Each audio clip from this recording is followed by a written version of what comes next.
The temperature finally got cool enough for the sweet potato plants, the vines to die back, so that means it's time to get harvesting. And here are the plants that grew out from the main garden right through the fence over into the neighbor's yard. And you can see over the fence here they've actually done really well in the neighbor's yard as well. Here in the back I'm expecting better things because I have special soil in each of these containers and in the garden back here. Looks like the squirrel may have gotten a head start digging into this one, but let me pull the vines out and see what I can find. Aha! Big one, but it's been eaten on the end. I think the squirrels got to it. Oh, roots grew right through the bottom of the canvas pot.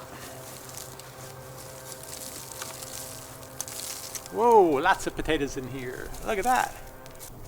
Yeah, small, but lots. That's not a bad haul, all of that out of that one canvas pot.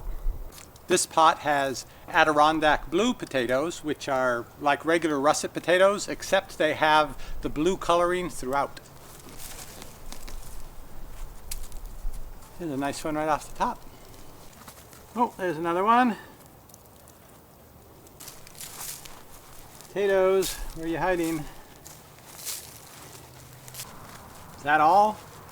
Yeah, the Adirondack blues didn't do very well in the competition to grow the best vines to get out there and get the sun. Just 3. I could have kept the 3 that I started with and I wouldn't have been any further behind.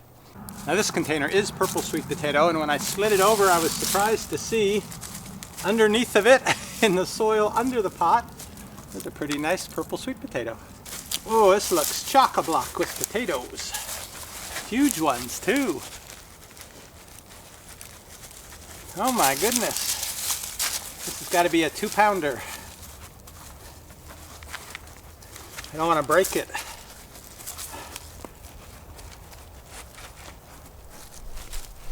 Whoa! Lovely. Huge 2-pound potato. Here's another. Not so large, just nice snacking size. Well, I gotta say, I'm pleased with these. I am elated with this one. All right, time to start looking in the main rows of the garden where I planted directly into the ground.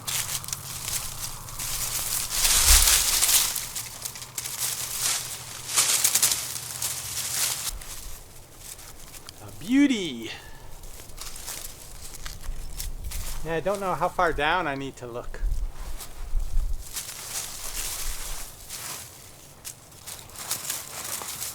Aha, another big lump of potatoes.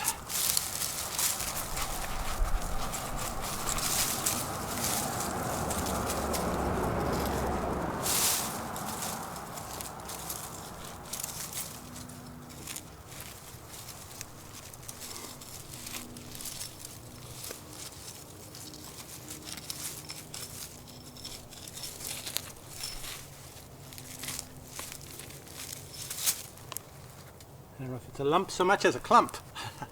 They're growing like grapes. Nice. Another one down here.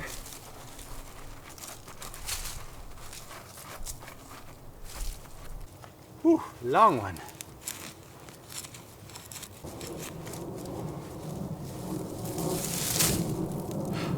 World's longest, thinnest sweet potato. Oh, pulled up a couple of nice ones here. Oh yeah. Oh, take a look at these. Beautiful.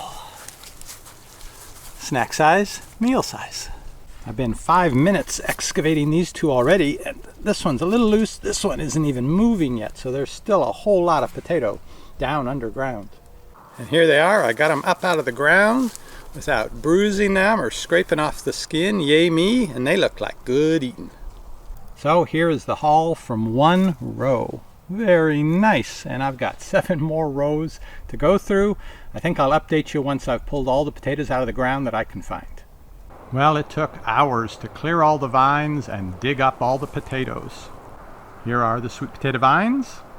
Here are a sweet potato that didn't make the cut. They were broken, or parts were they look gouged out, but I'm sure it was insects or something that was eating them underground. Mostly it was not the purple sweet potato that had the issue, it was the other varieties.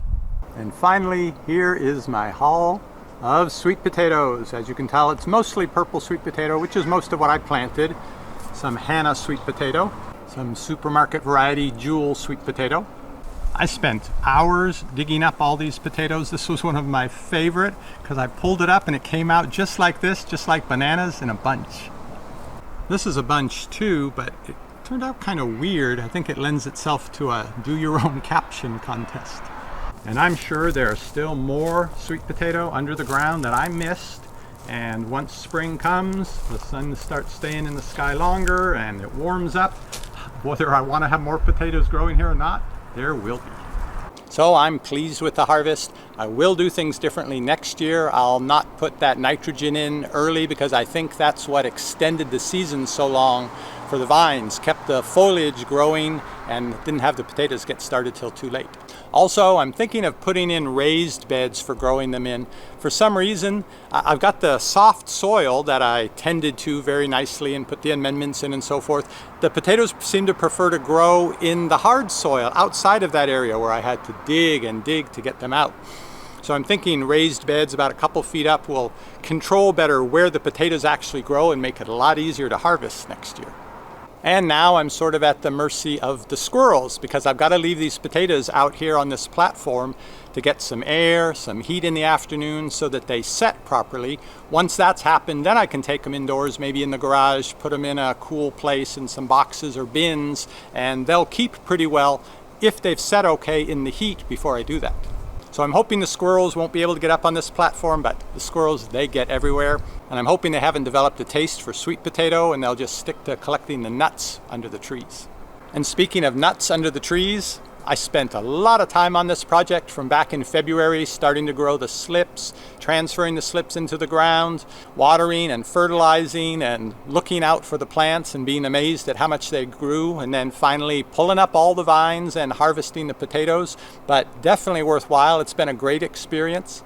I sometimes think corn would have been a lot easier because when corn's ready to be harvested, it's right up here at eye level and it's so easy to see where the ears of corn are instead of sitting on a stool and digging down in the ground hoping you can find your potatoes. But I think I'm a potato man. I'll be sticking with these. It's an important part of my diet, which I changed about a year and a half ago and have improved my weight and most elements of my health.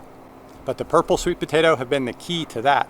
Reminds me in Japan, the term they have, the slang term for someone who comes from the country or is a hick kind of person, they call them an emo, which means potato in Japanese, and so I guess that's me. At the end of this video, I'll link to the playlist of all the videos involved in growing potatoes in case you'd like to give it a try. It covers just about everything. I'll also link to a video I made of the interesting environment that was created here in the sweet potato patch where the lizards took over during the summer. I really like it. I think you'll enjoy watching it too. Both of those are linked to at the end of the video. Thanks for watching, and I'll see you on the next review. There are so many choices and you don't want to stress. You want your health food at home, receiving only the best.